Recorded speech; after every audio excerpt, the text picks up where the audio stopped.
Hello, I'm Simon Groom, your guide for a tour of Belper's past in pictures. 1,000 years ago, Belper hardly existed. Well, certainly not in name. People had been in the area before then, as shown by the discovery of Roman pottery, but the Anglo-Saxons were probably the first people to make a permanent settlement. This was around the present marketplace, a site chosen with care, well above the flood-prone Derwent, but also on the spring line where clean water was always available. And there was a manageable stream, the Coppice Brook, to turn the wheel of a corn mill. After the Norman conquest, the little farming village became one of the administrative centres of Duffield Frith, an area of forest with a perimeter of 30 miles. William the Conqueror, it was said, loved the wild deer as if he were their father. Loved hunting them, that is. Duffield Frith was one of the royal hunting grounds. William gave Belper into the keeping of the de Ferrers family, and these Norman lords gave the place its present name, Beaurepaire, or Beautiful Place to Live.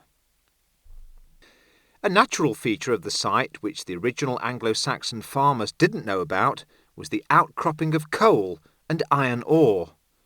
Probably with the encouragement of the de Ferrers, the men of Belper used these resources to create the nail-making industry, which flourished for 6 centuries.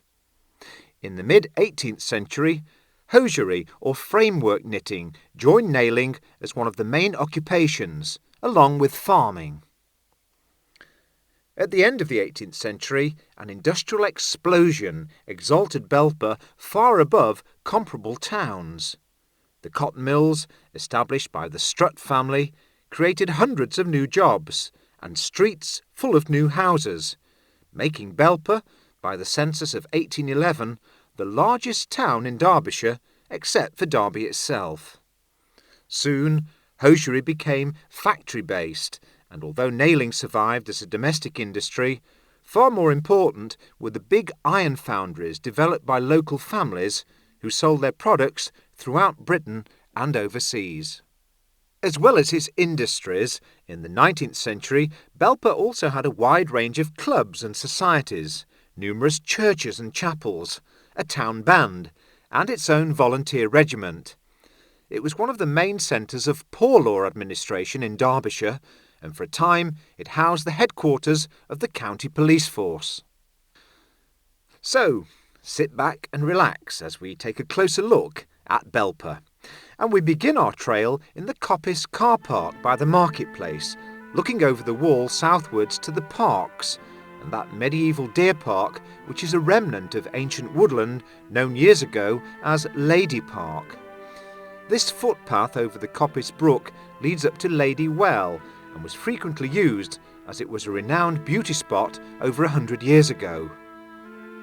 Here's a closer view at the top of the hill, near to the path entering from Mill Lane. Notice how well marked the paths are. They're still here today, but in very poor condition. Before Belper had piped water in 1886, Yellow Hannah made a living by selling water from this well at a halfpenny a bucket. She was called Yellow Hannah because of the colour of her skin. I dread to think what the colour of the water was like. Leaving the coppice, we find ourselves in the marketplace itself, known in earlier times as the Green. In this 18th century sketch, the grass shows us dark areas with paths crossing it. In the foreground, you can see 2 posts with a chain between them. Amazingly, this is now the top of King Street. You can also make out a little hut, the Toll House. This and the large house nearby were removed by George Benson Strutt, son of Jedediah, the founder of the cotton mills, in the early 1800s. It was a great relief to stallholders and shoppers when George Henry Strutt had the marketplace paved in 1881. Also, visitors were now arriving by rail, alighting at the new station in King Street, and many would walk to the market and visit the many public houses surrounding it. In fact, all 3 buildings here were originally pubs. Notice the fountain with its lamp on top, a gift from the people of Belper in appreciation of the new paving. Here we can see the fountain being erected in 1881. The notice in the background reads, J. Alvey, hot peas, chipped potatoes, open every night at 7. Some things never change, do they? I wonder how it would have compared with George's tradition. The Black Swan and Cross Keys can also be seen in the background. This is a view of the notorious old Angel Inn with its thatch roof, advertising British and foreign wines and spirits, and particularly Johnny Walker's whisky. The licensee was a Mr. Millward, one of the most common names in the town, perhaps reflecting the number of mills locally. Outside stood the town bullring, the centre for bull baiting, cockfighting and other sports typical of 19th century entertainment. The Angel was demolished in 1925 and the Salvation Army Citadel took its place. Looking north in the opposite direction is an 1890 view showing a butcher's, a grocer's and a wine merchant's. Facing is the White Swan, with arched door and window. In the background is St. Peter's Church behind Waterloo House. And this shop owned by a Mr. Burton. It was previously owned by the Gibson brothers, milliners and outfitters.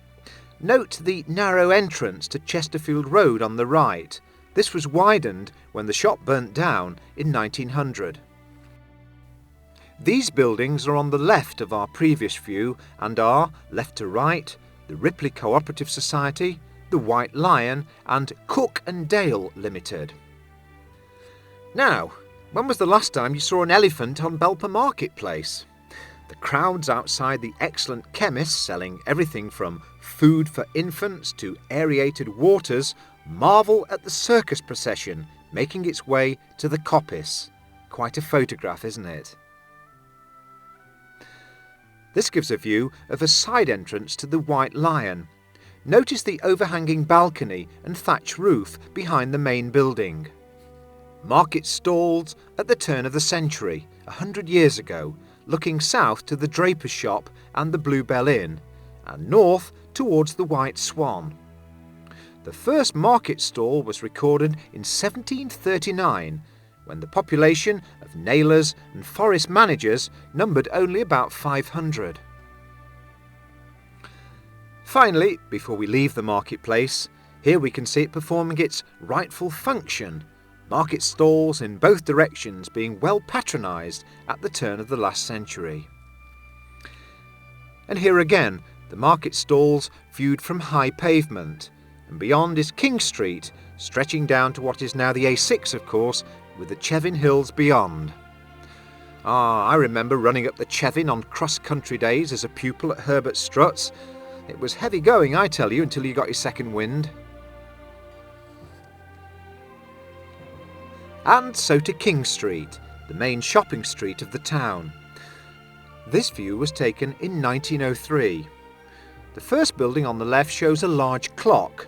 The lettering above the shop is Weller.